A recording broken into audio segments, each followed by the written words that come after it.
Meeting is being recorded. Here we go. So welcome to Deschutes County Board of Commissioners meeting for 9 a.m. Wednesday, May 26, 2021. First item on the agenda is Pledge of Allegiance. Please join me. I pledge allegiance to the flag of the United States of America and to the republic for which it stands, one nation, under God, indivisible, with liberty and justice for all.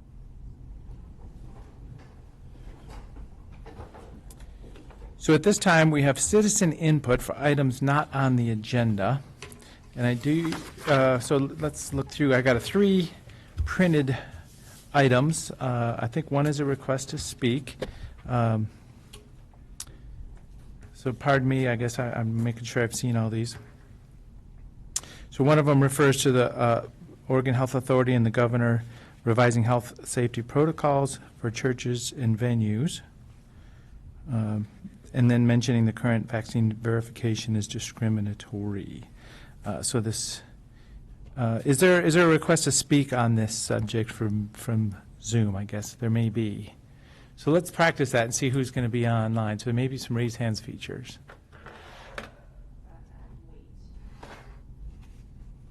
So we're going to let you in one at a time, whoever.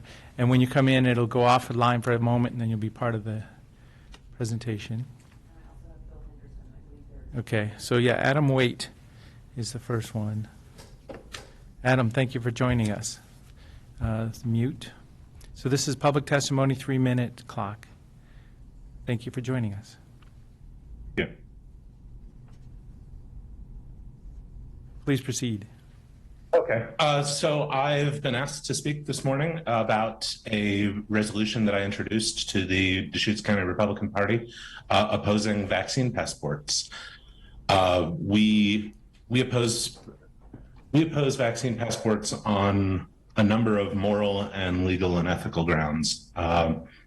Namely, the vaccine passports create a second-class citizenship. They are fundamentally discriminatory on what is supposed to be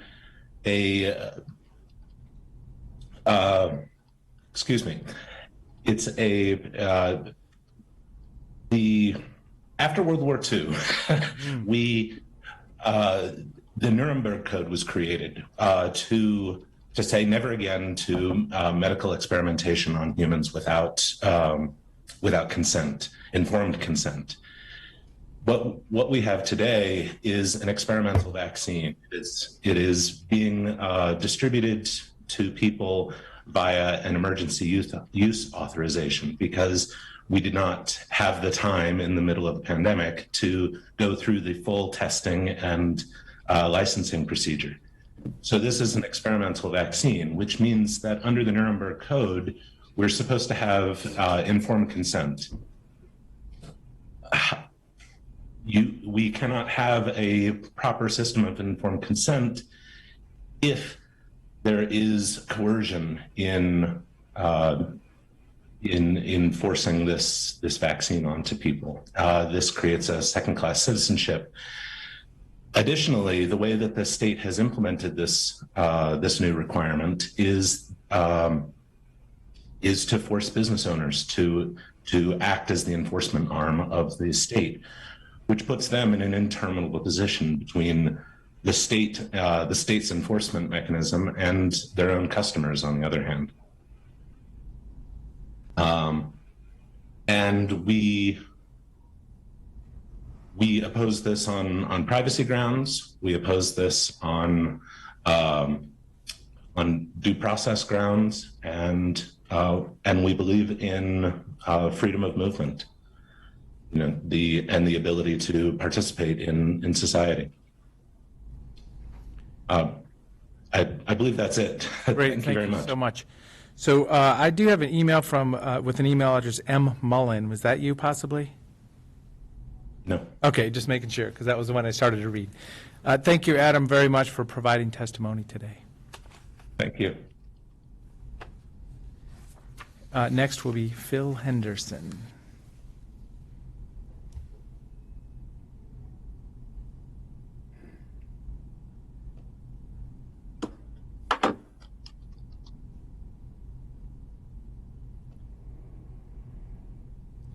There we go.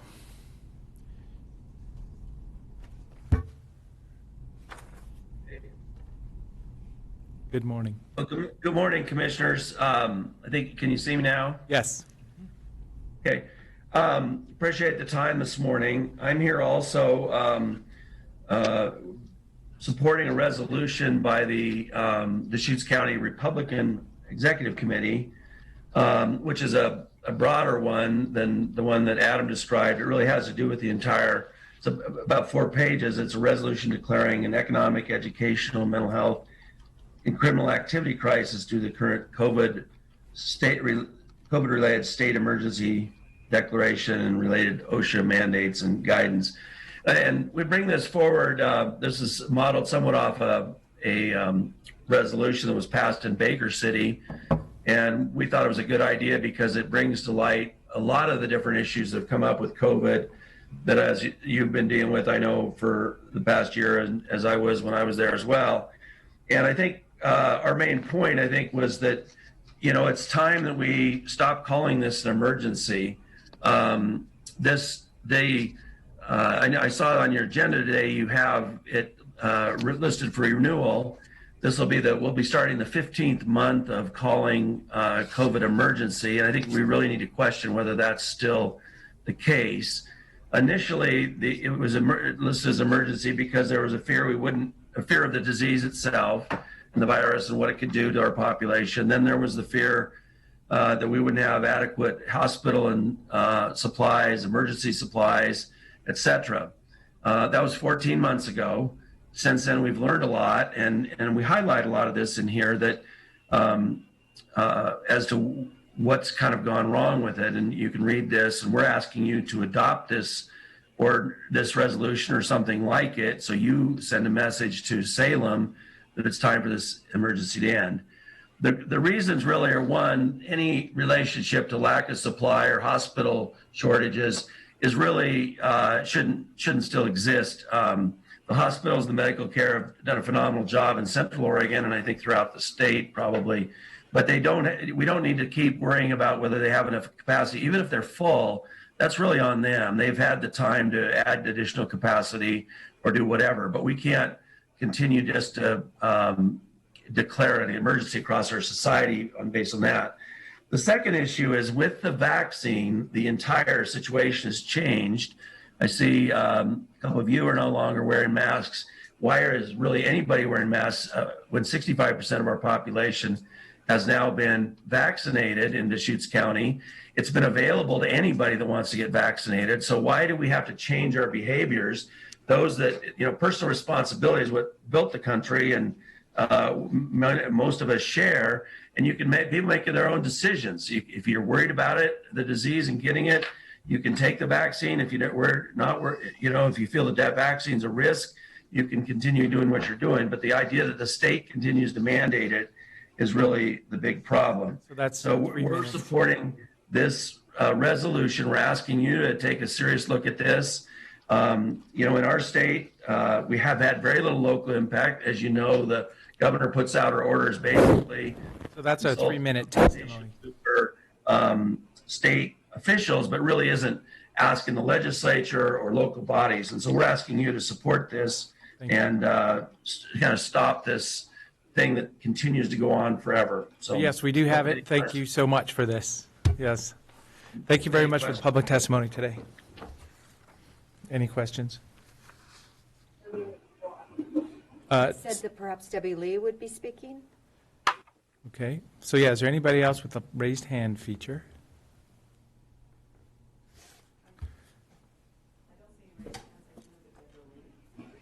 Well,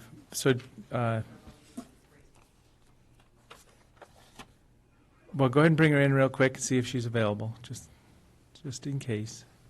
Took me a while to find the raise hand feature, and the different tools are different. So Deborah Lee, you've been joined into the meeting. You can unmute to clarify if you'd like to speak or not.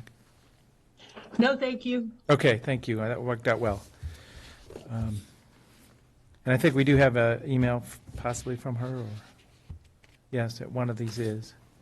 or at least CC'd her. So as I say, there was one more email from M. Mullen. I communicated back and forth. I guess I don't know the first and last name of this person. Do you know, Commissioner?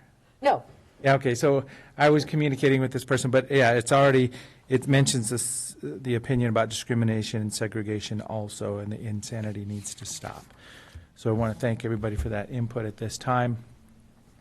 Is that it? No other? Okay.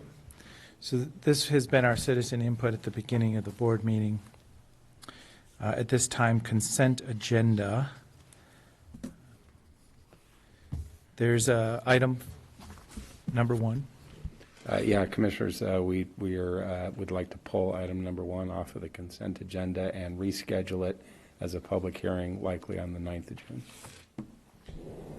So that is in regards to the ARPA dollars and creating a fund. So that's a public hearing required to create a fund at this time. So we'll just do that in the near future.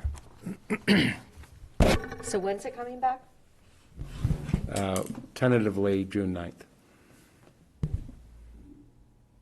Is that time sensitive enough for us to? It should be fine. I mean, it would be set up in order to account for ARPA dollars that come in. We intend to do that separately so we can track them more easily. It's my understanding we've already received our first tranche. We can just hold it in another fund and then deposit it or transfer it into the new fund once it's set up and active. Really the paperwork associated with where do we document those dollars. Okay, so with that, is there support for consent agenda? So move consent agenda items 2, 3, and 4. Second. So for discussion, page 3 of May 17th minutes, there's just a other item bullet point says Commissioner DeBonne reported on Mobility Advisory Committee meeting last week.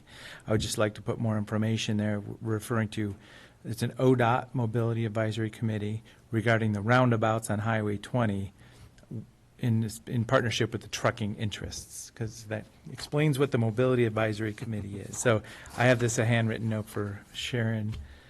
So if there's support for that. Yes, of course. Okay. I'd support those additions. All right. So calling for the vote, Commissioner Dare? Yes. Commissioner Chang? Yes. And Chair votes yes. So we do have action items. There's the item number 5, but there's one more request that we can discuss, which is a request for a resolution by the county. So this is a proclamation declaring the first Friday in June to be Gun Violence Awareness Day. So this was discussed on Monday. This is kind of, hasn't been published on the agenda, but it was discussed in our board meeting to be brought forward, and we ended up with a few versions of this. So there's a little bit of homework to do before we might get to reading a proclamation like this. I guess referring to version A and B, if we have that, now I'm trying to figure out which one. I'd rather have a more minimal version. Just a few statements in here are possibly passed. Just some of the words I would use on this topic. So that would be a version A. Yeah, just making sure I'm clear on which one of these are. And I would very specifically, get to a point of support, just referring to understanding, suicide awareness and the availability of crisis teams. So, the concept of how I would get to supporting this. So, is there any discussion on versions?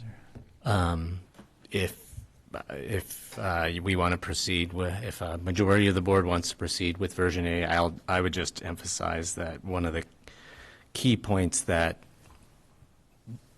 was present in earlier versions was that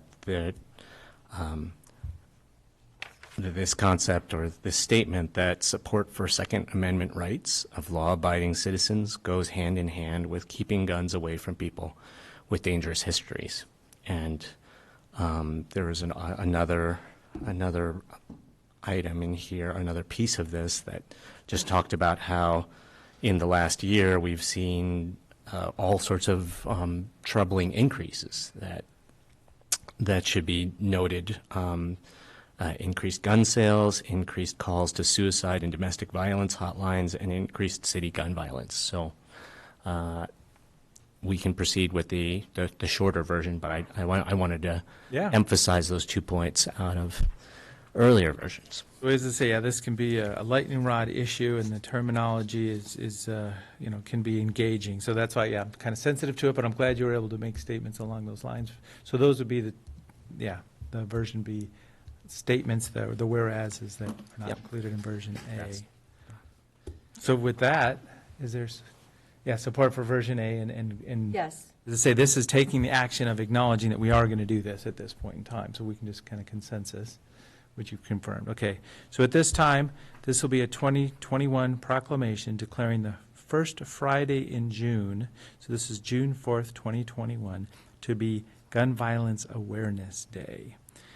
So I'm just thinking procedurally, if we want to break up reading the whereases where we've done, and then we'll vote on it in the end. I also wanted, I wanted to ask to see if our sponsors of this proclamation, representatives from the local Moms Demand Action chapter, could introduce the proclamation or give us a little bit of background. Okay, well, yeah, so let's acknowledge that. So, yeah, Moms Demand Action is the group that is brought. So please, This isn't actually on our agenda. Are we just it's not copying published it? on the agenda, no. What? It's not published on the agenda. Right. Okay, I just, Well, as I say, because it came to us at the end of last week, we talked about it Monday, and then a version of it. That was really the sticking okay. point. How would we come up So with our a version agenda of it? should have just been updated then, revised, I guess. Well, but it wasn't determined we would proceed until now either. That was the catch-22 that I was in as the chair yesterday. Is there going to be support for proceeding with this? No, I think it's important that we do wear orange on June 4th, and we recognize this. Actually, one of the most impactful articles I read was like March of 2020 that said all the unintended consequences of the pandemic, and they've all pretty much come true. We have more Americans on antidepressants than ever recorded in the history of our country. I mean, we've had gun violence for I guess I should say forever. But, a lot of things have really happened to our society that have not been mentally healthy, and definitely recognizing that you need to keep your guns in a safe spot is really critical. So yeah, please join us at the microphones if you want to introduce yourself. Let's just take a moment and do this, not too long, but what an opportunity.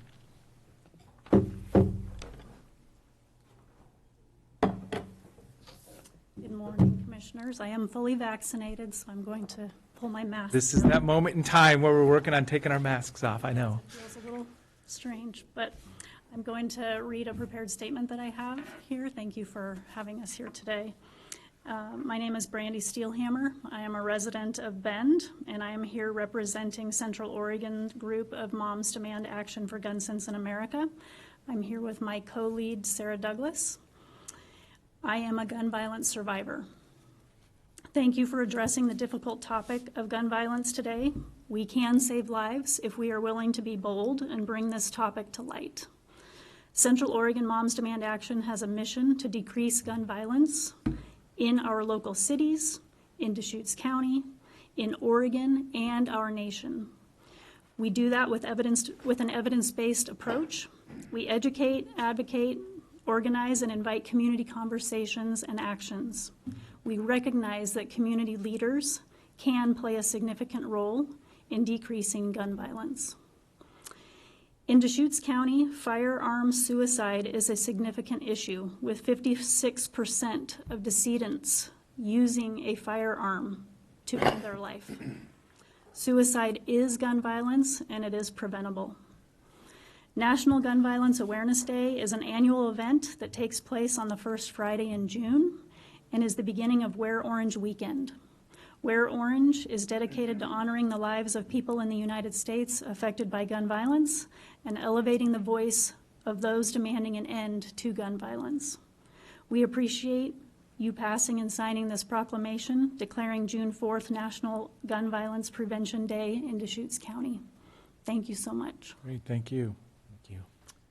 My name is Sarah Douglas, and I don't really have anything else to add other than I thank you very much for your time today and for your consideration on this, and I urge you to pass it. Thank you.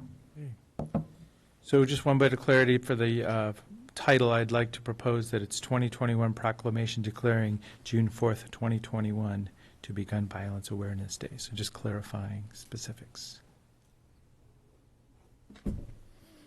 With that, Commissioner Chang, would you like to read the first 4 whereases or so? Yes, so the 2021 proclamation declaring June 4th to be Gun Violence Awareness Day. This proclamation declares June 4th to be Gun Violence Awareness Day in Deschutes County, Oregon. We honor and remember victims and survivors of gun violence and declare that we as a country can do more to reduce gun violence. Whereas every day more than 100 Americans are killed by gun violence, alongside more than 230 who are shot and wounded. And whereas Oregon has on average 522 gun deaths every year, with a rate of 11.9 deaths per 100,000 people. And whereas 81% of Oregon gun deaths are suicide, which is preventable, and Commissioner Adair? Oh, sure. Whereas Deschutes County Health Services data shows that guns are the most prevalent mechanism for suicide in our county, with 56% of the decedents ending their life with a gun. And whereas communities across the nation, including Central Oregon, are working to encourage responsible gun ownership and promote secure firearm storage options. And whereas individuals died tragically by firearms, and people across the country will recognize Gun Violence Awareness Day and wear orange in tribute to victims of gun violence and the loved ones of those victims. And whereas the idea was inspired by a group of friends who lost a loved one to commemorate the lives of those lost. They chose this color because hunters wear orange to announce themselves to other hunters when out in the woods. And orange is a color that symbolizes the value of human life. And Whereas anyone can join this campaign by pledging to wear orange on June 4th to help raise awareness about gun violence and honor the lives of victims and survivors. Whereas we renew our commitment to reduce gun violence and encourage responsible gun ownership to help keep our children safe. Now, therefore, be it resolved that Deschutes County Board of Commissioners declares the first Friday in Friday, June 4th, 2021, to be Gun Violence Awareness Day. So calling for the, I guess, first and a second. Yes, I make the motion to approve the proclamation for June 4th. I'll second. Any other discussion? Commissioner Dare? Yes. Commissioner Chang? Yes. And Chair votes yes. Thank you very much for joining us. Thank you. Nice to meet you and understanding the Thank you for topic. joining us. Yeah. And thank you for your time, our Zoom meeting. Hopefully we can meet in person. I'd like to do that. someday Next soon. time, yeah, there you go. Yes. Thank you very much. No, thank you for coming. Okay, so to item number 5, consideration of board signature of order further extending the declared state of emergency. So all kinds of interesting topics this morning. Yes, Commissioners, Order 2021-017 for your consideration would extend the emergency that was first declared here by the Commissioners on March 13, 2020, 30 days, so that would take it through June 26th. I will note that the statewide emergency declared by the governor runs at this point through June 28th, so this would be basically remaining in alignment with that. As we've indicated before, the primary reason for this is to avoid any gap in time and the issues that could create with FEMA reimbursements. In addition, it does relax some contracting standards and rules. We haven't had need to do that, but it does also provide for that. So a few comments. This, I do support this because of the business associated with being through this pandemic and the emergency state of emergency that we've had. We are definitely, today's the day, not wearing masks in the building if you're fully vaccinated. Us, community and society, really struggling with the concepts of what does it mean for businesses to have to ask about masks, advocating for vaccine, participation by anybody and everybody at this point in time, working ourselves through the pandemic. So a lot of layers to this at this point in time, but I really do see this as the business of working our way through this emergency state. I actually listened to a couple counties that haven't been doing this, and they said they haven't had a problem. And truly, is it still an emergency 15 months later? Truly, isn't July 4th supposed to be an amazing day in Oregon? If you look what's happening in California, et cetera, Washington State, it seems like we just continue on. So, yes, if you look at what they're doing to the north and south of us, it seems rather unfortunate. While I hope that we are seeing the tail end of the fourth wave of COVID in Deschutes County, we still have an extremely high number of people in our hospital, in the ICU, and on ventilators. And we've seen that the age bracket for those people come steadily down over time. So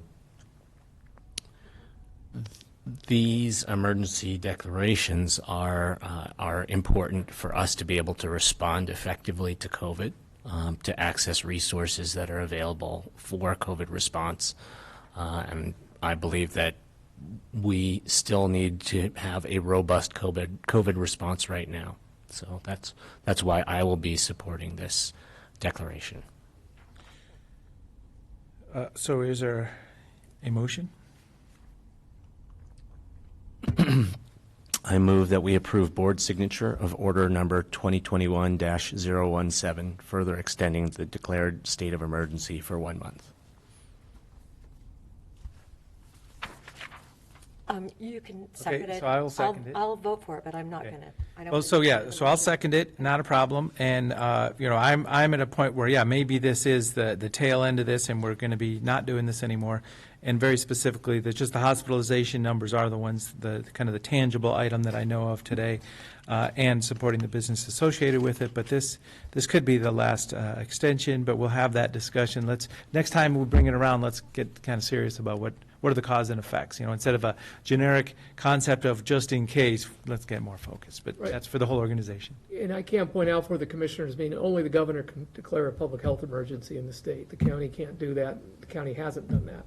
So public health emergencies are different than floods, fires, things of that nature. And so the state declared the public health emergency. This has just been tracking along quite simply for contracting, procurement issues, and primarily for FEMA issues. And to answer your question, Commissioner Dare, in 1996, I was still dealing with flood issues with FEMA in 1998, 2 years later. And one of the issues we had was we had a gap in time where there wasn't a local declared emergency, and somebody with a real sharp pencil back in DC held us up for probably about 6 months over getting reimbursement because of that piece of paper gap, not because of anything on the ground. And so maybe I'm a little extra sensitive to that, but that's the motivation for this. I'd really hate to have Tom, or well, not Tom, I guess Nick or Greg, a year from now, screaming at me because I allowed this thing to lapse for a 2-week window or something, and some guy with a pencil in DC is saying you don't get your money because this window of time you didn't have your declared emergency. That's the only reason for it. The governor has the authority one way or the other to deal with the public health issue around the virus, and you're simply tracking along in the context of procurementing, contracting issues, FEMA reimbursement type issues. So if that eases some of the consternation or concern at all, just sharing that for you. Well, and I mean, that does fit into the concept of, are we in an emergency mode and referring to 30 days from now or not? So that's the conversation that we can have, because if we've had this emergency order in place for this period of time, that's time in the past that we've done these actions, we've expended some resources. The mass vaccination clinic is winding down right now. So there is a conversation there about, are we in an emergency mode after? I believe there was one procurement early on that Sergeant Garibay did that was outside of our traditional procurement rules. It likely would have sufficed as an independent emergency action anyway under our contracting code. But other than that, I'm not sure that this order dating back to March 13th of 2020 has been utilized in any other way other than to be able to show FEMA that we've had this continuous window of time. And so anything we're seeking reimbursements for would have been during that window of that declared local emergency. And again, maybe FEMA 25 years later is a softer, kinder, gentler FEMA, and we might not have that type of issue, and this may all be for naught. But what I'm referring to, future expenses. Are we at the tail end of truly doing these contracting events, as a Deschutes County organization, are we procuring or contracting for emergency activities today or tomorrow? Well, that's what actually, I'm Health referring is, I know they're involved with contracting with some providers for pop-up clinics and things of that nature, for securing vaccine and providing sites potentially, and some volunteers. So I can speak to that. As far as the emergency management, kind of boots on the ground, I haven't talked to Sergeant Garrity in a while. I don't know exactly what they're doing or not doing anymore. I suspect when they shut down the vaccination clinic on Friday out at the fairgrounds, that'll be a pretty substantial reduction for them at that point in terms of logistics and people, but I haven't heard from him. So as I say, same conclusion that next time around, let's just get a little bit more clear about, what are the current actions that we are taking, not that we have taken, but we are taking in a proposed future extension of this. That'd be a great conversation to have. So it's been moved and seconded. I think, Commissioner Chang? Yes. Commissioner Adair? Yes. And chair votes yes. Good discussion. Thank you. Thank you, Dave. I remember that you said that, and I, definitely don't want to create a mess. I just feel like, to continue to call this an emergency, and then to hear that hydroxychloroquine is not allowed in this state, and that's one of the drugs that they've used elsewhere in the country, seems really inappropriate. Therapeutics, don't want people to end up in the hospital, and I keep hearing from people that they just don't know what to do. Like, you need to have a primary doctor, and you need to call them if you have COVID and your symptoms are getting just a teeny bit more than they were, because definitely if you treat them properly, you don't want to end up in the hospital. So I just, we were at 40 yesterday. I haven't seen the number today yet. Well, I do think we are dealing with a kinder, gentler FEMA. I think Greg's even indicated in some instances we're getting money ahead of time from them and not a year and a half later. So hopefully that's the case. But and all of this was for naught. But that's the primary motivation, as it's been honestly since last March when we did this, was to make sure we didn't get behind the 8 ball on trying to get reimbursed. Well, as I say, right now I think we're going to have our Sheriff's Office Emergency Manager Nathan Garrity on for another topic, but I'm sure he's heard what we're discussing also. So next time around, we'll get a little bit more deep on what this is. So let's step to item number 6, consideration declaring a drought in Deschutes County from one emergency to another. Nathan, thanks for joining us. Good morning, Commissioners. Thanks for having me. Last week, the board received a letter from the Deschutes Basin Board of Control requesting a county declaration of drought and a subsequent request of the governor to declare Deschutes County a drought emergency. Pursuant to that, there's a prepared resolution from the board declaring a countywide state of emergency and requesting state declaration of drought emergency within all of Deschutes County. And, we've talked to the local water master's office at Oregon Water Resources, and it sounds like there's some general support based on the current and expected water conditions for this year. And so you have that draft resolution in front of you, and be willing to answer any questions if you have any. So I know this was notified to us by the Deschutes Basin Board of Control, so that's all the districts working together. And I'm sure, they don't take it lightly, but these are the facts on the ground, so. And then we did get a letter last night from Jefferson County. Jefferson County commissioners sent us a letter regarding the farmers in Jefferson that sell their agricultural products in the semis. For a profit. Yeah, for a profit. Are experiencing severe water shortages. We just heard from CYD that a third of their users flood irrigate.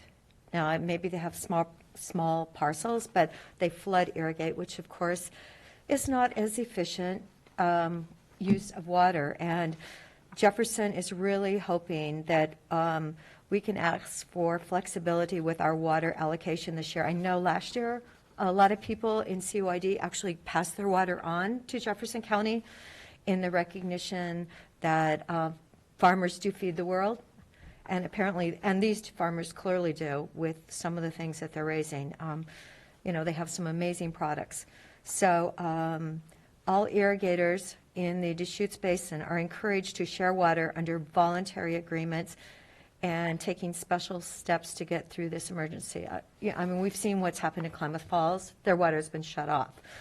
And Jefferson County would so appreciate, the commissioners would so appreciate if we could find farmers that would be willing to share this year. So they were hoping we could add a supportive statement to the governor to start this critical process. Yeah. And very importantly, this drought declaration will create the flexibility in Oregon's water law and water rights system so that those willing sharers can actually transfer their water to someone who is in desperate need of it this season. So all the, that adds to the urgency of doing this drought declaration. I guess, kind of to pull it up to the 90,000 foot level, I'd also just like to say that climate change is wreaking havoc on our snowpack and on our water supplies. So we need to increase the efficiency of our water use so that there's more to go around for everyone. And this drought declaration, helps us to create that flexibility to move that water around. And I'd encourage, in the longer term, I'd encourage the irrigation districts to keep up the great work that they're doing to modernize irrigation infrastructure in the region so that, again, we can do more with limited supplies of water for other farmers, for the river, and for our thirsty cities and communities. So I would propose, is there a possible another whereas we would support water rights sharing efforts, or some simple statement in there, because that is the I think request. that's the bottom line. I know that Klamath, their agricultural base was 300 million. Jefferson County is saying theirs is 250 million. Yeah. So it's just a whereas. It's not, yes, but it'll be a statement by the yes. board acknowledging that request from Jefferson County. Yeah. Because I figured out years ago, the most valuable thing we can do with agricultural water in Deschutes County is get it to North Unit Irrigation exactly. for growing for profit. Yeah. So maybe the additional whereas could be about flexibility. Yeah, whatever terminology. Flexibility to pursue water rights sharing agreements. Yeah, this is like all irrigators in the Deschutes Basin are encouraged to share water under voluntary agreements, taking special steps to facilitate something. I don't know. Do you have that letter? No, I don't. I don't think I saw. I don't think I got that letter. You know what? It was to all of us. I received a text last night from Commissioner Similek. Good. And he was really hopeful that we could make a difference. And I know I said it like a year or two ago, like the water needs to go to North Unit. Those people, yes, one of my friends sells the garlic cloves by the semis. Because I tried to pay her, and she's like, oh, for Pete's sake, Patty. I sell semi-loads of it. And I'm like, okay. So Dave, can you help us with just a simple whereas statement? Yeah, Tom just forwarded me the email from Jefferson County. We can grab something from that and figure out where to plug it in. I don't know if Sergeant Garrity has that email or has that letter. Did you get it? Flexibility, sharing, voluntary. Those are the key words. Those are three of the key words. Okay. So, and that, being in the resolution, that just shows support for that concept. So, with a future added whereas clause, is there a motion to support this resolution? I move we support the resolution as amended with us flexibility sharing for Jefferson County North Unit. I second. Okay, so there's been a motion and second for Resolution 2021-036, a resolution declaring a countywide state of emergency and requesting state declaration of drought emergency within all of Deschutes County. Is there any other discussion? Thank goodness we can do this, guys. yeah. This is so important. This is food. Yeah, we just had the spring rains, obviously, the last couple days. It was nice to see it. This is going to be the big green up, so then that was mentioned. We'll have more weeds to pull. Yeah, well, exactly. The soil temperature's warm and the water was here. Yeah, the other, one of the other real values of this wetting that we've gotten is all of those acres that are fallowed in Jefferson County won't dry up and blow away in a massive Dust Bowl type incident, at least for a few weeks longer now. You know, it was pouring in Bend yesterday, and I got home to Sisters, and it was sunny. Yeah. It was pouring here. My raincoat still had water on it. The rain clouds, were It definitely was spotty amazing. yesterday. Thank goodness. They I came mean, wet. whatever. At least half the county was getting rain. Okay, so calling for the vote, Commissioner Dare? Yes. Commissioner Chang? Yes. And chair votes yes. Okay, thank you very much. So we'll see the proposed words, and it's an approved document. Thank you, Nathan.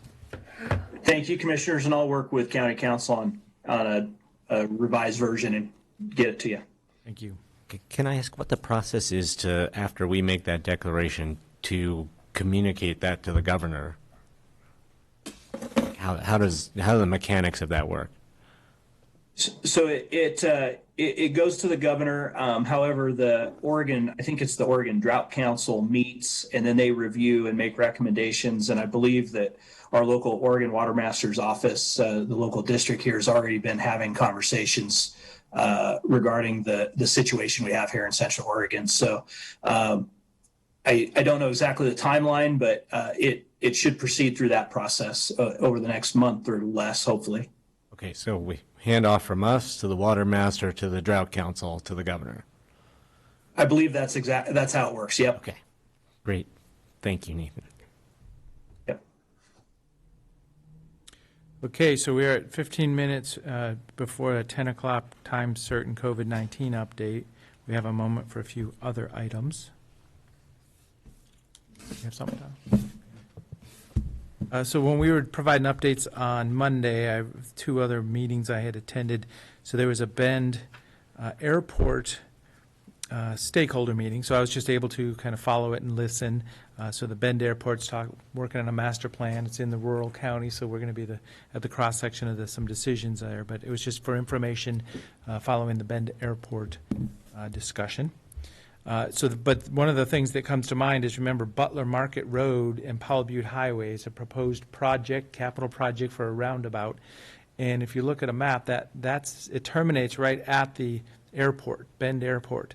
So when we talk about that roundabout, it isn't just Powell Butte Highway and safety at that intersection. It's really the entrance to the airport, too. So it's just a moment in time thinking about what that proposed project is, because that's one of the ones that was mentioned by our road department to be put in the list with state legislative possible, project funding, just to get it up on our CIP list a little bit. So, as I say, it's a roundabout, but it's really the entrance to the airport also. So that's Butler Market Road and Powell Butte Highway.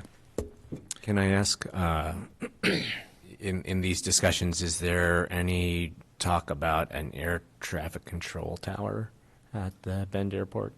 Yeah, there's talk about it, and it's very much FAA decisions. I'm not going to be an expert in that, but yeah, there's discussions about, I'm sure the flying community wants it, and then other folks that are around it say, well, slow down, we don't want it to grow that much. So that's definitely the discussion. Yeah, I mean, I know that we have possibly the most congested airspace in like the Pacific Northwest, and so the fact that we have all these planes flying around with minimal coordination. I mean, to me, it sounds like a real safety risk. So, Actually, someone brought that up to me a couple of months ago, and I said, why don't you get a hold of the city and see if you can get funding for it through your ARP monies? So I said, I know they need funding for it, and yeah. Sounds like a tower is definitely needed out there. But I think really the topic was kind of the buffer lands around it. Even if we're not, we referring to the city of Bend and the airport, if there's not going to be specific growth, how could you hold a buffer? And I think it's to the east, and then a future runway extension, making sure there's buffer lands on both sides. Also, Powell Butte Highway, how it kind of does an S-turn at the end of the airport. Is the vision to move it farther north or not? So that's really the discussion that was being. So when we see it as a Board of Commissioners, as a comprehensive plan or update or whatever, it'll kind of be the buffer lands as the topic more than the roads discussion about the roads and the airport surrounding operations. lands. Yeah. And then also the Redmond Airport Committee, so just happened to go to 2 airport committees last Thursday. The other one is Redmond Advisory Committee as a commissioner joining city councilors, aviation interests in Redmond. And that was, kind of just for information. It's something I attend regularly. It was a Zoom meeting. But also the topic of ridership. What is ridership going to look like? They think they're going to have a very busy summer, but the big variable out there for a commercial airport right now is there going to be business travel? What's business travel look like in the next year? So that's the variable, because there's a summertime tourism traffic plus business traffic, and then in the fall and the winter there's a mix of business and tourism traffic also. So business traffic is the big variable right now, if it's going to come back like it used to or not. Oh, no, it's already worse. Yeah, than so that was expected this weekend. And did you hear that a flight attendant just got a couple teeth knocked out by a passenger? The lack of civility, people got to start remembering their manners because it sounded terrible. The things that are happening, yes, the lack of civility, and apparently another riot was declared in Portland yesterday. So, yeah, it's really it's unfortunate. Well, I was just referring to business travel. I know, and there was I'm watching Good Morning America this morning at national news. Yeah, and they're talking about they're talking about how bad it is, and if you haven't been flying, everybody's flying now, and it's going to be more crowded, and because people really have all this pent up demand, they want to go somewhere. Yeah, well, as I say, they think they're going to have quite a bit of activity, but is there going to be that long-term sustained business travel? And I know it. People used to fly in and out to San Francisco or LA or whatever for their careers every weekend, Mondays and Fridays. People would be flying back and forth. That may all change. So, okay, is there anything else? Just other items? Oh, I did note that we did have another fire in a homeless camp that they're investigating in Bend. So it does seem to be it's that time of year, and we have really, we've got to get on top of things. I had a local resident who's like a supreme person who loves our forests, etc., and sent me pictures of all these vans parked, like under signs that say no parking, no camping. And there was a Mercedes van. These were like fancy looking vehicles with license plates all over the country. So that's the boondockers, people just kind of moseying around, fully self-contained, looking for a place to park each night. Yeah. And life. Yeah. Yeah. Those are the people who I wish we could channel into paid campgrounds. Yes. so that. Well, and if there are, so that they would be at least contributing a little bit to the local economy, and not leaving whatever kind of waste they're leaving out in the woods. But I'm sure there's really good players there too. But yeah, there's a whole spectrum. Yeah. You said the waste on the trails now is disgusting and deplorable. It's really unbelievable. So. So the one other thing I'd mention is yesterday, Senator Jeff Merkley did his Deschutes County Town Hall virtually, and had a chance to chat with him a little bit prior to the town hall, and some of the themes that came up were COVID, the use of the American Rescue Plan dollars, housing came up as a big issue, infrastructure. Our school districts talked about how hard it is for them to attract employees because and how hard it is for their employees to find a place to live because of the extremely high housing costs right now. So just a little bit of what was covered there. The town hall itself mostly dealt with national issues. It wasn't really very local in nature, the questions, but there was some good discussion of kind of the local situation during the pre-meeting. One of the concepts. So I was in attendance also at the elected commissioner invitation to, Local before leaders the meeting, meeting, yeah, yeah. there you go. After, I didn't have an opportunity, but I wonder what it looks like from the senator's point of view about construction supplies, lumber and the industries, because he may be able to have a view about, what's going on and why, because it's just this run-up in the cost of construction materials, and the fires, forest burn, the fires, affecting the forests and the forest materials available. I wonder what he looks like from his point of view. I mean, I'll ask him, the staff. I was over in the Mackenzie River Canyon last weekend, and the number of log decks, the salvaged log decks, it was pretty astounding. I mean, Yeah, so supply and demand. Hopefully, there's something in there. That's yeah, exactly I mean, what well, I mean, at this point, I can only imagine that it's a matter of milk capacity. You have a mill, you can only run it 3 shifts, and if you're if you're being force fed, if you have a glut of logs that are going to only be good for milling for 6 months or another few months, it must be a really terrible it must be a very terrible feeling right now. Well, but hopefully, if we have a glut of logs and full 3 shifts, there's supply. You can, the next time I need to go buy a 2x4, I don't want to spend $20 on it. That's all I'm saying. right. But like for the mills that aren't running 3 shifts regularly, to ramp up to do that, there's a lot of cost. So it's and they've. But there's a lot of demand too, Yeah. so that's the other side. Yeah. I mean, with all that demand, it's a seller's market in some ways. Oh, and I do want to mention today, this afternoon at 3 is Chief Kelly's retirement party at Black Butte Ranch at the Lodge, acknowledging and recognizing his service to the community. So if you are so inclined, I think it's supposed to be a really beautiful day out there. You might want to drive out to Black Butte. Mm-hmm. Okay, so at this time, we will transition to our COVID-19 public health update.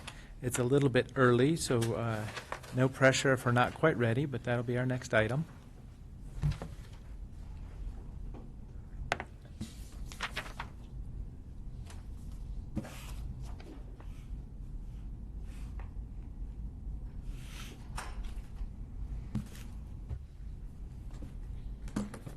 Dr. Conway's going to be joining us today, and Molly Wells-Darling and Emily Freeland.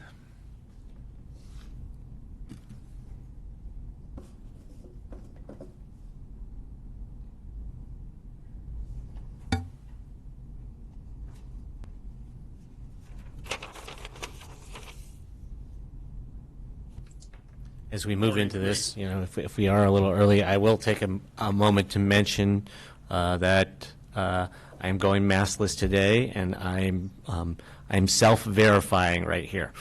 So I made a copy of my vaccination card. I'm putting it right up here next to my name tag, and I'm also leaving my mask up there because I can verify that I've been vaccinated, and so I'm going to take full advantage of the benefits of that.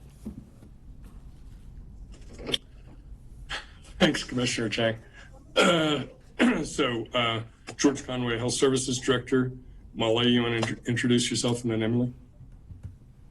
Molly Wells-Darling, Incident Commander. Emily Freeland, COVID-19 Operations Section Chief. Good morning. With your permission, I'll share some slides. So we should call her Chief Freeland. Is that what it is? Commander. Chief? Just, yeah. So, can you see slides? Yes. And do you know, are we streaming at this juncture? Yes. I do know, and we are. Great. Then we'll plow ahead. So this is our weekly, I think soon to be bi-weekly, COVID-19 public health update. We're certainly promoting vaccination as we have been the last few months. there's now much broader availability of vaccinations, and Molly Wells-Darling will go into some detail about this. But basically, many pharmacies, many primary care clinics, and then there's quite a few, I'd say, innovative pop-up clinics as well. So we've had some relatively good news in the last week. The number of cases have fallen fairly substantially, but we're actually we would still be in the high risk category back when those numbers were applied and sort of headed toward, we'd still be in the extreme risk category and headed toward the high risk if we persist for a second week at this level. So it's still a very substantial caseload, but it is progress, and we hope that we continue to see that. I think our biggest concern is Memorial Day weekend coming up, and I hope that everybody just keeps everything outside, and that will help avoid a tranche of new cases. If we did see new cases as a result of Memorial Day weekend, it would probably be 2 weeks hence that we would start detecting that. Because cases do remain high, we're asking, it still implicates not wearing a mask, especially those that are not vaccinated, social gatherings, particularly indoors, after school activities, carpooling, especially if the windows are closed. So wearing a mask, socializing outdoors, and keeping some distance, and then still in our recommendation in vaccination as soon as possible if you're eligible, and then testing if you are ill. And I'll talk a little more about that in a moment. So if you're fully vaccinated and you're exposed to someone who has COVID, you do not have to quarantine. So having been vaccinated will help you to avoid quarantine. We have quite a few outbreaks going on now, including in some very large businesses. So this is a concern if you wish to not have to be out of work. If you're not fully vaccinated, you're exposed to someone, we're back to having to quarantine for 14 days because of the high case rates. There's free COVID-19 testing in June, Redmond on Tuesdays and Bend on Thursdays, and you can consult our website for the locale and the hours.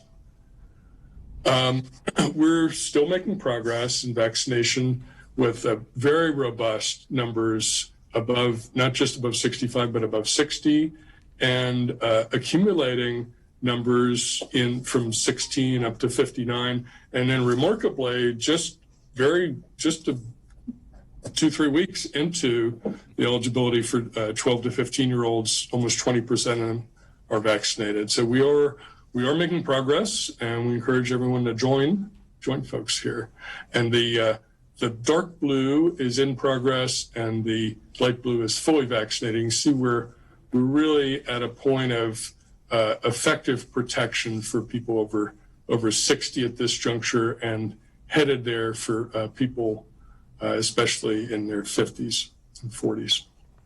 So this is a little bit different than the version that I last saw, which had different colors, but it's the same display. This is persons under 12. Oh, I see. We've added a different break point because of vaccination, but these are persons under 12, 12 to 15, 16 to 19, and then 20s, 30s, 40s, et cetera, up to 80 plus.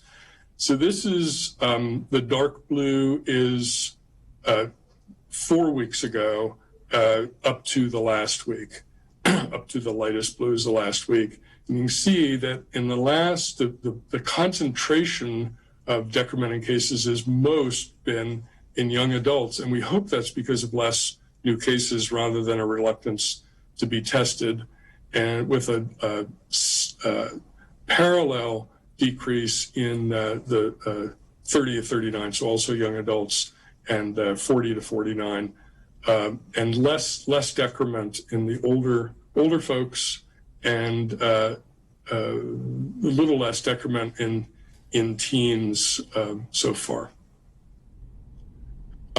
This is our weekly test results. We have the number of tests being done has declined fairly substantially, down by almost 2,000 over the last month. But on the upside, the rate of positivity is, I don't see it written out here, but it looks like it's about 7.6%. So if you're around someone who tests positive, please get your test 6 to 9 days later. And these tests are very readily available, generally without cost. This is something we've talked about before, but I want to put a slightly different spin on it. It's still allergy season, and it's easy to confuse, especially severe allergy symptoms with COVID-19. But the things that distinguish it is allergies tend to cause primarily upper respiratory symptoms such as cough, headache, and then also fatigue. It may give you a sore throat, sneezing, of course, itchy, watery eyes, runny, stuffy nose. The things that cause concern, and it may mean that you actually have COVID, possibly in addition to allergies, is if you have typical flu-like symptoms, which is fever, chills, body aches, or loss of taste or smell. And then we particularly want to, I particularly want to draw attention to shortness of breath. So shortness of breath not only may mean that you're risk for COVID, but it may mean that if you have COVID, that your symptoms are progressing such that you really should seek, anytime you have shortness of breath. So this is where you're gasping for air after sort of minor exercise that you're not accustomed to feeling that way, or more concerning, if you're sitting still, if you're really having the struggle to breathe at all, you really should seek immediate medical care. Our hospitalizations are quite high. St. Charles system is full currently. Hospital ICU is quite full, and the very high caseload of COVID-19. We were in a meeting with the hospital CEO yesterday afternoon. The meeting with Senator Merkley, Commissioner Chang mentioned.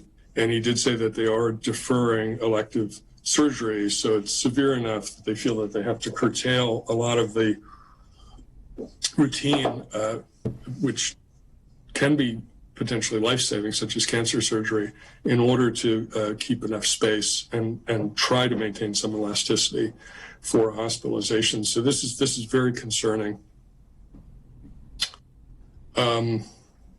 And then it's worth pointing out that 97% of the current COVID-19 patients that are hospitalized have not been fully vaccinated. So just one thing, and then I'll pass it on to Emily Wells-Darling. So Dr. Conway? we do have a new Dr. Conway, do you have the number of Deschutes County residents in the hospitalization? I didn't look this morning. It's been in the 20s. Does anybody know this morning? I didn't see the Epi Cogito report this morning. Maybe somebody. Good morning. Hi, good morning, Commissioners. 24 Deschutes County residents in the hospital out of 42 admissions. And ever hospitalized is 561. Thanks, Nahad. So the new mask guidance is if you're fully vaccinated, you can go without a mask, and don't need to physically distance. Businesses are checking vaccination status. Now there's a subtlety there. This is the issue of businesses checking vaccination status. And we're actively, and actually I met with the health officers in the state yesterday in their monthly meeting, and we're actively exploring whether it may be possible for businesses to place a placard where people are basically implicitly asserting their attestation that they're vaccinated and thus not wearing a mask, rather than businesses needing to query about this or remain with everyone masked. But the policy at this point does stand the way that it's been articulated by the governor's office recently. And then people that are not fully vaccinated will still need to wear a mask and physically distance in businesses. And that's, once again, the subtlety of those that are checking vaccination status. Those that are not, as a matter of policy, are expected to be asking everyone or expecting that everyone wear a mask. And basically, still needing to wear a mask and need to be physically distanced in businesses that are continuing to require a mask. And once again, I will reiterate, we have seen a number of fairly substantial business-based outbreaks that we're currently working up. So this is not just a theoretical concern. I'll pass it along to you, Molly. Dr. Conway, can you, without being too specific about which business, naming businesses, can you talk about categories of businesses or types of businesses where we're seeing outbreaks right now? I don't have that distribution in front of me. Others? Emily, do you have any idea offhand? So, I mean, I would just say that it's a lot of times where people are not vaccinated, where they have to maintain close quarters because of the nature of the work or, what people are doing in those businesses, we'll see spread pretty substantially in those. So when you think of those same things that Dr. Conway mentioned on the slide of like carpooling or in close quarters or socializing together, often those same behaviors are affecting businesses because their employees become sick because of all of those same behaviors, just because of the nature of the work. And it really spans a lot of different types of businesses, but the kind of pattern is the same as far as people's behavior in those spaces. So things like retail, including large retail enterprises. Retail, or I think about like a restaurant kitchen, where people, just because of the way that those kitchens are set up, they're small, there's a lot of people trying to get a lot of food out quickly, they have to maintain, they are very close to one another throughout the duration of their entire shift, which is many hours. So those are the types of places where we often see these kind of patterns. Or, construction, where people are carpooling in one vehicle together to the job sites, or those type of things, we'll see that kind of spread. So I think it's worth saying that we all know, we all sense, everyone's tired. Everyone wants this to be over very badly. Unfortunately, it's not over. And we have very substantial case numbers here. And so that not only this slide that you see up about the mask guidance for people that are coming as customers, but this same logic should apply in all workplaces. That basically people that are not demonstrably vaccinated, everyone should be wearing masks. And if the employer is reluctant to ask that question, which is certainly understandable, it's really more of a medical question, then just masking of physical distances must continue to be the regime until we're out of the woods with this. Should we proceed? Yes, please. Okay, Molly. Morning. Thank you, George. So currently we have 65%, actually just checked the website, and our eligible population vaccinated is 65%, and that's not with our federal doses, so we're above that currently. And that eligible population is 16 plus. In terms of our people vaccinated overall, for our overall population, we're at about 53%. With 56% fully vaccinated of our eligible population. Go back up one more. One thing I wanted to point out on this slide is that eligible population with series in progress, that means people that they've had one vaccine, but they haven't had their second, is 8.3%. And we are slowly seeing that go down in terms of people getting vaccinated. So just, encouraging people to get out there and continue to get those vaccinations. Typically, or last week, that number was over 9%. Now we're at 8.3%. And historically, it's been in about the 15% to 25% arena. Go ahead, George.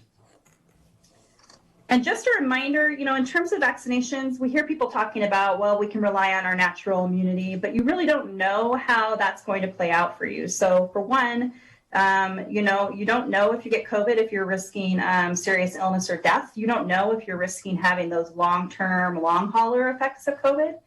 And you don't know, in terms of your immunity, how effective that natural immunity might be for you. So you could really get COVID within a few months again, and you also could spread COVID to others. So our best action in order to provide safety for ourselves and our loved ones and our community is to get vaccinated. Go ahead, George. So our governor has put in place some incentives for people to get vaccinated. If someone has had at least one dose of vaccine by June 27th, they'll be entered for the prizes you see on the screen here. So one of those prizes is $1 million for anyone 18 or older. And then there will be five $100,000 scholarships for people 12 to 17, and then one $10,000 scholarship, or one $10,000 winner for each Oregon county. And actually, Molly, I'll add on, the principal incentive remains that this is a way to protect yourself and your loved ones, and also to gain progressively measures of freedom. Right.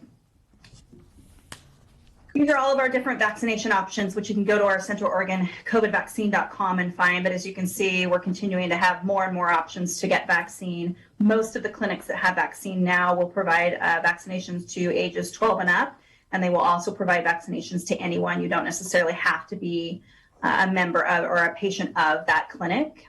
We also have our local pharmacies and urgent cares, and then our different counties that are doing pop-up clinics. So you can go to this website and click on any of these links to find a vaccine. If you want a vaccine, they're out there for you to have. And then we also have our youth clinics. So we know that ages 12 plus now can receive the Pfizer vaccine. If you're 12 to 14, you need to have a parent with you to get permission for that vaccine. And there's numerous ways to get that vaccine now. So in addition to the clinics that we just showed on the other screen, we have some different walk-in clinics this week. And George, you can go to that next page.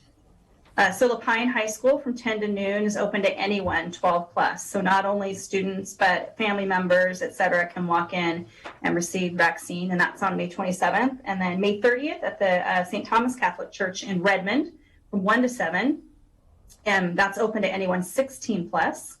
And then June 1st at the Downtown Bend Library, 12 plus. And June 3rd, the Downtown Redmond Library, 12 plus. So you can come in, and this is open to anyone within those age categories. And then also Summit High School has a vaccination clinic on Thursday, May 27th. And finally, as you know, we're coming to a close out at the mass vaccination clinic. So that is this week. So today from 3:30 to 6:30, we are giving our Moderna second doses. Anyone can walk in to receive this. We've had a lot of walk-ins over the last couple of weeks, so that's great. So if you're due for your second dose of Moderna, which would be 28 days out from your first dose, you can walk in out at the fairgrounds today from 3:30 to 6:30. And then on Friday, we'll be giving our last second doses of Pfizer from 8:30 to 11:30. So if you're 21 days out from your last or your first Pfizer dose, you can walk into that clinic and get your second dose. And then again, just for help with any questions, you can go to our Deschutes website. We have frequently asked questions there. We also have our email assistance. If you email us, we will get back to you with answers to your questions. And we also continue to have our COVID hotline that's listed there. Just one piece of information related to the COVID hotline is that we're no longer open on Sundays. We just were not receiving a whole lot of calls on Sundays at all. So we continue to be open Monday through Friday, and then on Saturdays. And thanks to Commissioner Chang for appearing in our promotional material here. Questions? So I have a question. So one of our theories was that there was a certain population who were willing to head to the mass vaccination clinic to get vaccinated, and that there was another kind of slice of people who would go and get vaccinated if it was much more convenient for them. And we're seeing with the availability at all these clinic sites, with pop-up clinics and school-based clinics, that vaccine is becoming much more convenient. Is it working? Is that slice of people that we thought would come in and get vaccinated are they responding to that? And can you give me a sense of kind of? I know that the volumes of vaccine that we're administering on a weekly basis are they're tapering off from the peak during the peak of supply availability and interest at the MassVax clinic. But I mean, what kind of scale are we at right now? And are we feeling good about that? Or are we concerned that it's not enough? Or I would definitely have to go back and look at what the difference in the numbers between when we stopped first doses for at the mass vaccination clinic versus now. But I will say we are continuing to see, our rates of vaccination increase, despite the fact that the mass vaccination center hasn't been giving first doses since the very first week of May. So I think that's good news. I think we're also continuing to get that information out there to people, how available that vaccine is and how to go about getting that. Because we are in a distributive model, we will see it a little more slowly roll out because people are, getting their appointments at their clinics and going in and getting that vaccine.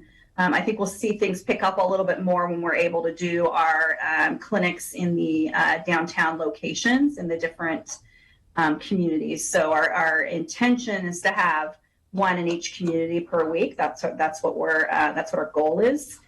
So I think when we have those downtown, for instance, the library and Bend, that's going to make it easy for employers to say, hey, go ahead and go get your vaccine. I'll cover you while you go get that vaccine. So I think we'll see some increase in that population. And then we're seeing increase in our numbers for our Latinx population, especially related to some of the events that we're doing with our outreach workers who are going out into those communities and educating and finding out where there are communities that want that vaccine. And then we're arranging to have clinics for them, like at the Catholic Church in Redmond. So we are doing our best to increase the convenience and the availability. And I think we've made real progress in that. And I think so we're still very focused on maximizing the number of people that are helping protect our community by being vaccinated. But the way that we're doing it now is, rather than just the sheer volume of mass vaccination, is trying to make it as convenient and accessible as possible throughout the county. Yeah. I guess thank you for all those details on our efforts. I guess what I'm trying to understand is, at a certain point we identified vaccine hesitancy as a potential hurdle to us getting to the levels of vaccination that we'd like to be at, and one of the potential reasons for that hesitancy was convenience, and I guess I'm hoping that what we're finding is that if you make vaccine really convenient, that there is a slice of those hesitant people who are going to come forward, and what I'm hoping that we're not discovering is that that slice is smaller than we thought, and people are hesitant for other reasons. And I know that that's probably very hard to tease out, but hearing about what we're doing to make vaccine more available, and hearing that there's at least some people responding it's helpful. Thank you. So Sarah Hudson and Nahad Sadar-Zodi, our public health director, have been looking at this in great detail, and we are aware that there's some segments that may be quite resistant, but other segments that would be open to being vaccinated, and the size of that is actually diminished over time. Do you want to flesh that out? Yeah, thanks, George. Thanks, Commissioner, for the question.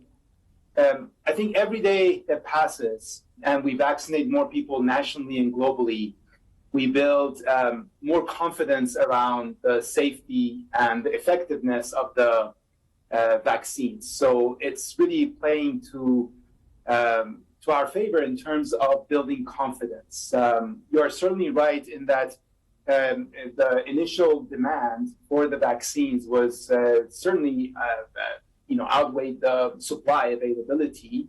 And then as we move through, then we reach a certain segment of the population which really needs to deal with the convenience. And then post-convenience, those who have dealt with the convenience, then they need to deal with perhaps the level of trust they have in the government or in the process of the vaccine development, and around their risk perceptions as well. So for us to be evidence-based and to make decisions accordingly, we have actually this month in May instituted exit interviews in the MassVax clinic, where we are able to get information from the people who are walking in to understand what hurdles or barriers they may have faced and overcame in order to seek the vaccine. I think in the next couple of weeks, Commissioner, we should have more information around some of these barriers and be able to speak intelligently around some local dynamics. Great, thank you. It'll be very interesting to hear about that. Okay. Well, thank you very much for the COVID-19 public health update today. So next week is budget week for Deschutes County. We'll be here in this room going page by page through a very thick document. So we won't schedule this public health update for next Wednesday, so we'll see you 2 weeks from now on this topic. Thanks. Thank you. Thank you. So next is a public hearing. We are kind of 35 minutes early for it. I don't know if we want to. Yeah, you need to, since it's been noticed, I believe 4:11 a.m., we need to, although Peter Russell might be coming on, and he can We can indicate how take the a break notice. to 11 at this time. I mean, it's just the way the day is going to break. Okay. So yeah, Peter Russell, we're just going to stand by for 11 o'clock time certain here today. Good morning, Board. Let me look at my file because I believe I noticed it for a 9 a.m. start, just in case. Oh, okay, well. You got ahead, That so would if change you'll it. let me. Aha! You noticed if Talk amongst yourselves. There we go. Well, yeah, so the way our morning might go is if we wait till 11, we're going to, we could also discuss the fact that we have executive session items that could be after lunch, or if we end up with plenty of time this morning, possibly have some discussions this morning. So that'll be some choices for us as a group. I'll note on Let me that. look on a when file, you just a sent me sec. an email. The bulletin was curious as to when those would be, so if we're going to do those before Okay, the so, lunch hour, we'd want to maybe let Whitney know so she could let the bulletin know. yeah, so yeah, we'll make sure we're clear on what we're doing here.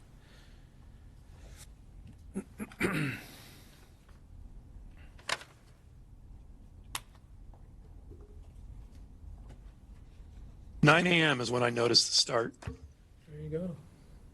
Okay, so acknowledging that it was published for a 9 a.m. board meeting, which means there was an agenda item published for that. There was an estimated time on our agenda for 11 o'clock, and we are about 35 minutes early from that.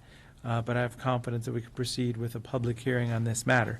So item number 8, public hearing amending comprehensive plan from agricultural to Redmond urban growth area and expand urban growth boundary on 40 acres for Skyline Village Affordable Housing Pilot Project, and correcting map error from ordinance 2020-002 to add Redmond Urban Reserve to a former Redmond Rod and Gun Club site. So that was the full agenda item. We do have hearings procedures for this also. So at this time, Peter, please take it away for our opening process. So my first question, Board, is can you see, I've tried to share my screen. I had it bite me once at the Planning Commission, so can you see what I've got up on my screen? Yes. Good. More relief than you know. This is the time and place set for a hearing on 247-20-000440-PA Papa Alpha concerning 1, amending the Deschutes County Comprehensive Plan to change the designation of 40 acres of property from agricultural to Redmond Urban Growth Area and adjust the Redmond Urban Growth boundary to accommodate the future Skyline Village Affordable Housing Project. And 2, correct a mapping oversight on ordinance 2020-002 for the Redmond UGB and a 156 acre exchange by adding Redmond Urban Reserve Area to the subject property, which is the old Redmond Rod and Gun Club. Okay, the Board of County Commissioners will hear oral testimony receive written testimony and consider the testimony submitted at this hearing. The hearing is also being recorded.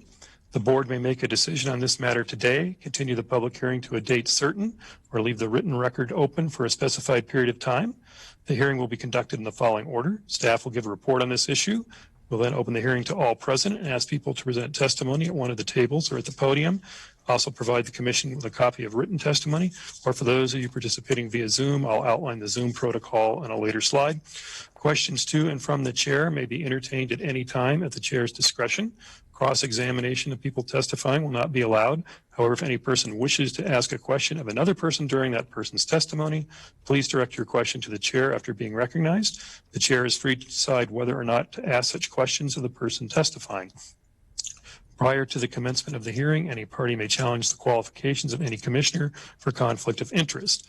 This challenge must be documented with specific reasons supported by facts.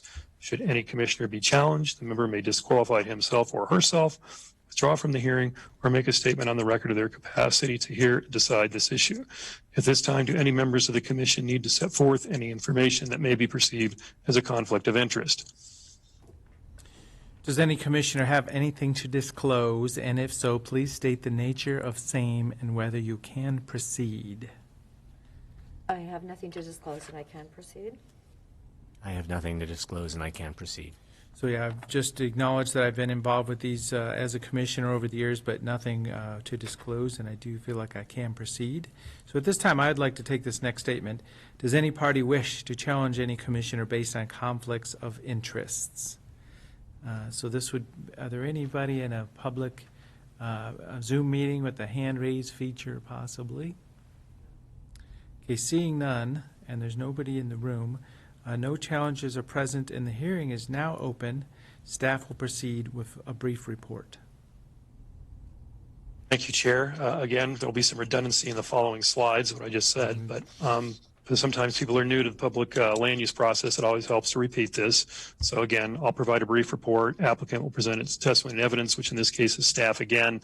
Interested persons will testify and present evidence. Applicant presents any rebuttal testimony. Staff will be afforded an opportunity to make any closing arguments. I'll also note that we have members of City of Redmond staff on the Zoom call, so they can also provide additional information. For Zoom, the participants are either be a panelist or an attendee. Panelists are on video. Attendees can view. At the start of the meeting, all the microphones are muted to prevent audio feedback. At the start of the hearing, the panelists are just the board themselves and county staff. Attendees will be applicant, general public, and media. I will note that City of Redmond staff are also panelists, I believe. Board and county staff are going to be unmuted, and we'll provide the opening statement, which we just did. We don't have a sign-in for remote testimony. You can provide your name and mailing address at the start of your testimony after you've been highlighted as raised to a panelist. Clearly stating procedural objections, if any, to the hearings. There weren't any. So applicant goes first and interested parties. Again, this is how the Zoom protocol will work. If you're an attendee, you'll be elevated to a panelist, then you'll appear on the video and you'll have your audio. You give your presentation and answer any questions from the commission, and then when you're done, you'll be returned to attendee status and your audio will be muted to prevent feedback. Same for public testimony. And the way we're going to order is that the chair will first look for attendees participating in person. Currently, there are none. Then who's here by computer, and then lastly, who's participating by telephone. So if you're on your computer, again, you'll be elevated from attendee status to panelist. You'll be unmuted. You'll provide your testimony. You'll be returned to attendee status and muted. Then the next person is selected. The process repeats until we've done with everyone who's participated by computer. I will note that since the notice was sent out for this public hearing, staff has not received any public comments on this topic.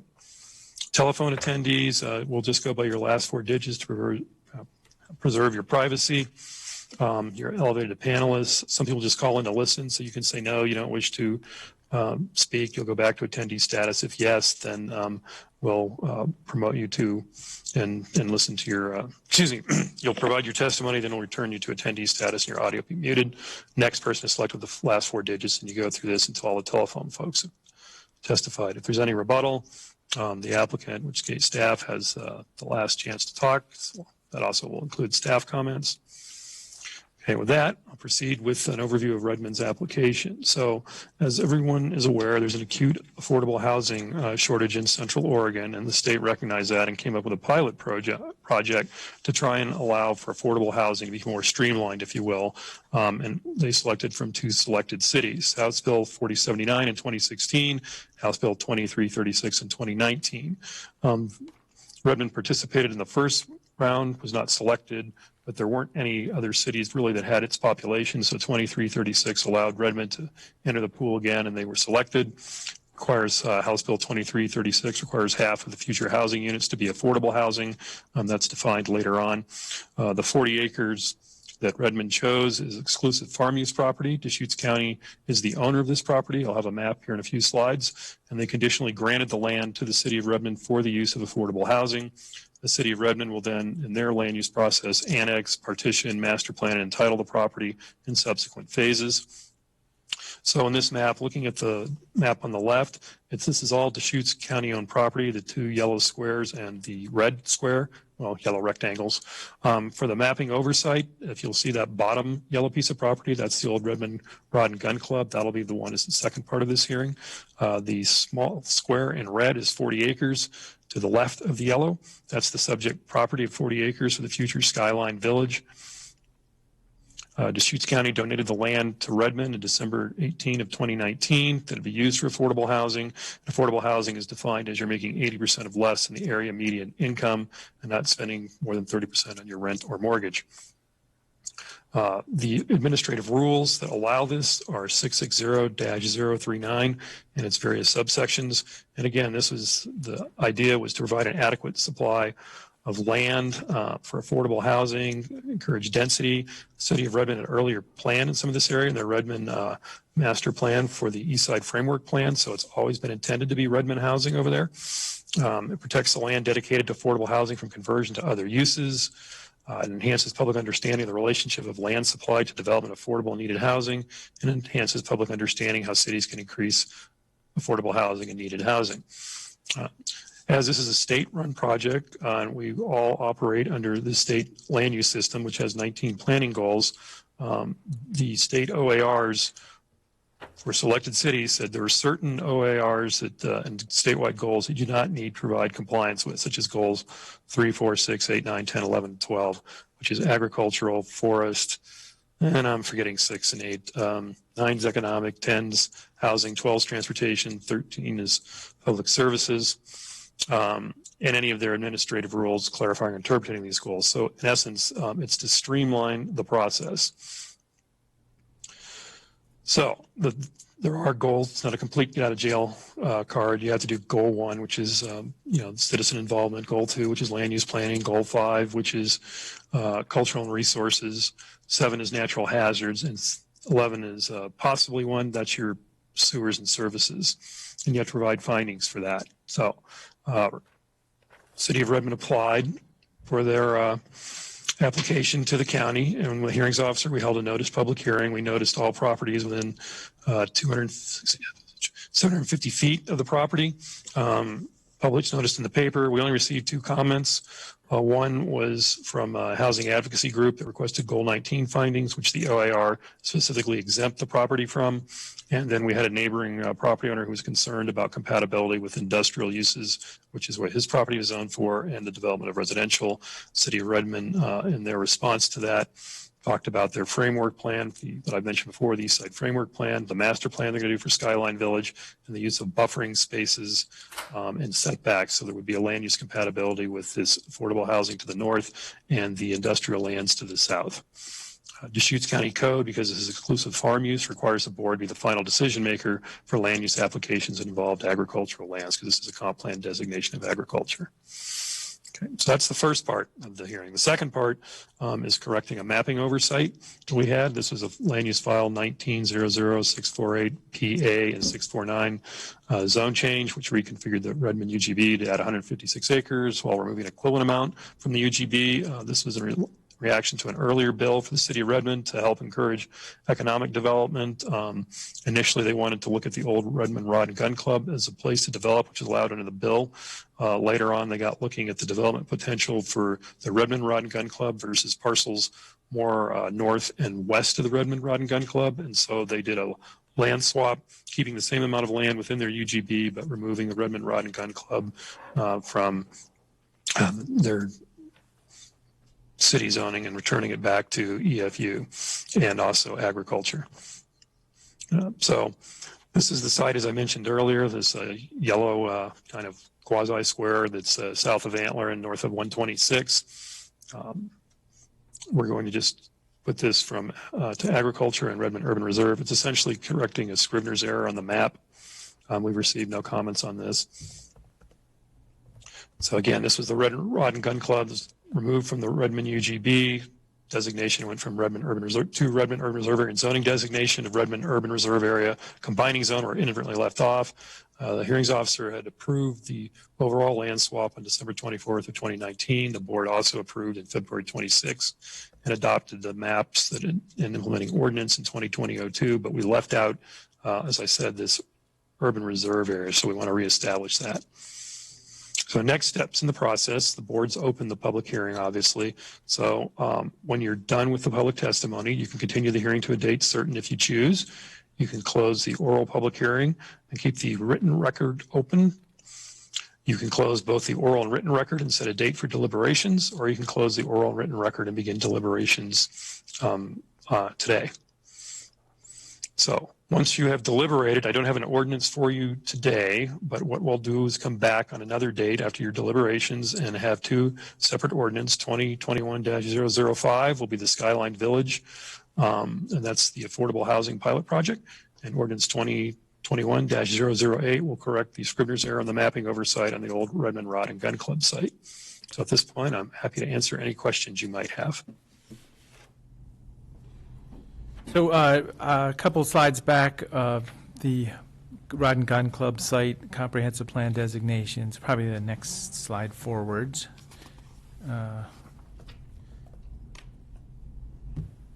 This one? That one, that's it, yeah. Just getting real clear about what this is. So Redmond Rod and Gun Club site removed from the UGB. So that's pretty clear. So then the zoning is EFU now. It's been put to a zone, base zone of EFU, correct? Correct. And then, so then we're adding back comprehensive plan designation for Redmond, City of Redmond's comprehensive plan, urban reserve area, and urban reserve combining zone. You're 80% there. So we're re-adding the designation onto our own comprehensive plan. Okay. This land will be zoned Redmond Urban Reserve Area, and there's also a zoning designation. So it tells anyone who's looking at the land that, look, this is intended, right now it's zoned agriculture, it's got EFU, but its intent is to actually be part of the city of Redmond, and so it's an urban reserve area. And zoning designation. And it's the county's designation because it's outside the city. Yeah, see, I knew I was missing something, half of something there. Now I'm clear. Okay, I got it. You're only missing 20%. That's yeah, well, 20% correct. I knew I was close. Okay. Peter, I was just looking at all the dates, and I was going, oh my gosh, has this not taken so long? I know, what is it, 12,000 households in Redmond are paying too much for their mortgage or their rent, including their utilities. And when you look at the time involved, it's quite unbelievable, isn't it? And then because we actually met January 13th of this year. Okay, we're almost June 1st, but we couldn't proceed ahead until the Redmond City Council did what they could April 13th. So I just want the public to be aware that we are trying to stay on top of this as much as we possibly can in order to push this project into providing actual housing that's so needed in the community. That's true, Commissioner Adair, and I'd also piggyback on your comments that the administrative rules that the state came up with by exempting several statewide planning goals, it's going as fast as it possibly can go to get affordable housing into the area. So I know that to an outsider it may seem like we're really kind of moving like a turtle, but actually by government standards we're going like a speedboat. Really? I know it doesn't seem that way, but no, it doesn't feel that way at all. They've tried to streamline this as much as possible. I do have a question for the board, and thank you, Commissioner Adair, because you triggered this.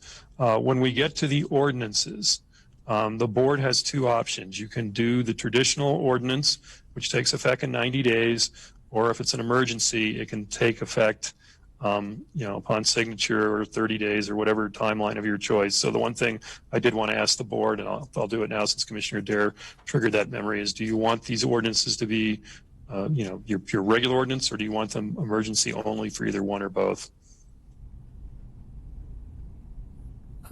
I would support doing the Skyline Village ordinance by emergency. So would I. Here we go. Whatever we can do to do our part as quickly as possible for those 12,000 families. Well, that gives us good guidance stepping into this public hearing process. So the public hearing is open on the matter. For ordinance 2021-005, there would be intention by the board to do it by emergency. So that was the discussion just now. So do we think of this as opening up one public hearing for anybody to say anything, or should we break it into two pieces, I guess is my point, for the two ordinances? How was it noticed, Peter? How is it noticed, Peter? The notice was for a two-part notice. It was for both. The ordinances weren't cited, but the two topics were. So I would say that when the person gives their testimony, they can say which topic or both topics they're speaking to. And that way the board doesn't have to, okay, that's everybody for part one. Now for those of you for part two, just let my suggestion, it's up to the board, of course, just say, have the speaker identify which of the two topics they're addressing. Okay, so one is referred to as Redmond Housing, the other one is Comp Plan for Urban Reserve. Is that the right terminology? I'd say one is Skyline Village, and because that'll get you to the affordable housing, calling it by name. The other one is the old Rod and Gun Club, and that way it'll give you a geographic. The old Rod and Gun Club. Take a left where the old tree used to be. Okay, so at this time, this is a public hearing on the matter. I see a few people have joined us. Is there anybody on Zoom requesting to speak on these two matters?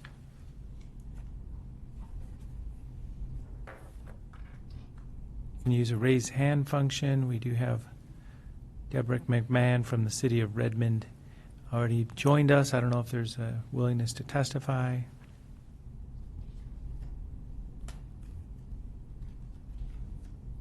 Are there any raised hands in the Zoom meeting?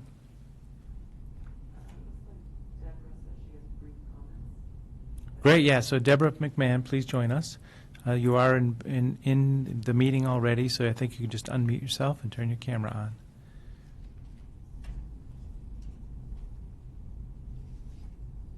Here we go. Good morning. Commissioners, Deborah McMahon, Planning Manager for the City of Redmond, 411 Southwest 9th Street. And the one thing I wanted to convey is thank you to city and county staff for moving this forward. We certainly appreciate all of the county support, and we're available to answer any questions. With me today is Josh Hoff, our associate planner, who prepared the materials that were the basis for moving this forward through our planning commission. So if there are any questions we can answer, we're happy to do so. Great, thank you. You're welcome. So seeing no one in the room and nobody else on Zoom with a raised hand feature to join us, are there any phone numbers? And no phone numbers. Okay, so at this time, this has been a great introduction to the topic. Public hearing has been open, and there's no other requests to testify, so we'll close the public hearing on this matter, 11:15. And at this time, if we're ready to kind of take it to the next step, any other statements, Peter? None from me, Chair. Okay. So the next step is the will of the board for working towards deliberations on the matter. As I say, the hearing is closed. Would we have the possibility of leaving a written record open also to a date certain? And looks, yeah, I think we may be landing this one. Any thoughts? Good. No, I think it would be excellent if we could land it. This came through, in 19? This legislation, they weren't involved in the initial one in Bend, and I'm really happy that we had 40 acres that is going to work for, 485 personal residences in the city. So, yes, whatever we can do to help support closing the written record at this I time? do. I support closing the written.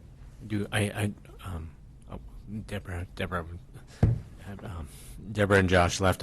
I was going to ask, is there an appropriate time for us to ask them what they foresee as kind of the timeline for the project moving forward? But we can ask the city. Yeah, next joint some meeting or any time they have a status update for it. Yeah. I'm supportive of closing the written record. Okay, so there's support for closing the written record at this time also. If we did work towards deliberations today, is that going to put direction towards finalizing the documents? Yes, that would be helpful. Okay. So at this time, I'll call for deliberations on the topic. There's, the two different file number packages, and we're referring to them as Redmond Housing, the Skyline Village, and then the Rod and Gun Club Comprehensive Plan amendments. Yes, as far as the Skyline Village goes, I really was pretty disappointed when I heard how many years it was going to take to actually have this project completed so that people could actually move in. Because when you hear it and you think, oh my gosh, what a great idea, we're doing more affordable housing, that's why I'm hoping that Senate Bill 391 with those little ADUs will be more impactful sooner than, if that goes through in the next week, will be more impactful for our current and trending forward housing shortage in this county. We hear it from everyone. People come here to work and they can't find a place to live. So whatever we can do to help with this project, I appreciate. Any other thoughts? This is a long process, but I also just want to point out that having watched some of the public meetings about this project during 2020, the county and the city, that had to discuss a lot of things to get to a point where the county was ready to proceed with moving the land to the city, and that could have gone faster. So, if we're concerned about how long this is taking, I think it's important for us to recognize that we could have done things to make it go faster as well. But I'm very supportive of the project, and I would like to do whatever we can to move it along at this point. Okay, so and those are comments towards the Skyline Village, and we do have two parts to this. I'll just share that. Yeah, I'm very comfortable proceeding. Skyline Village, land use associated with that, and also the Rod and Gun Club. I do support the emergency clause at the Redmond Housing Skyline Village portion of this, and with an immediate approval also. And then the Rod and Gun Club, I think that we can just leave that for 90 days and just let it find its own path. It's clearly not an emergency. Yeah. But this really is, and I'm actually really happy that the county required that half of the units be for those households making 80% or less than the county's area median income. And so 80% of the current median income would be $55,900. So that's definitely going to be reachable less than by probably quite a few people. Yep. Okay, so then that puts direction to it at this time. So you can bring these back to a board meeting in the near future, and we could get to vote on the specific ordinances. Okay, thank you, Board. I appreciate your time and your efforts on this. Great. See you in a couple weeks. Yes. Thanks, Peter. Thank you, Peter. Okay, so that was it for our agenda items, other than executive sessions planned for today. And as I could see that, we possibly could have that discussion for a while now, but there was interest in the media joining us. And I'm comfortable for a 1 o'clock restart just to get on these topics. Looks like that works for Commissioner Chang. How about yourself? Same? Sure, you want us to come back at 1? Yeah, so we'll take our lunch recess now, come back for executive sessions only after lunch, so there won't be any other Zoom meeting for today. Okay. So meeting recessed. Okay.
2E, real property negotiations.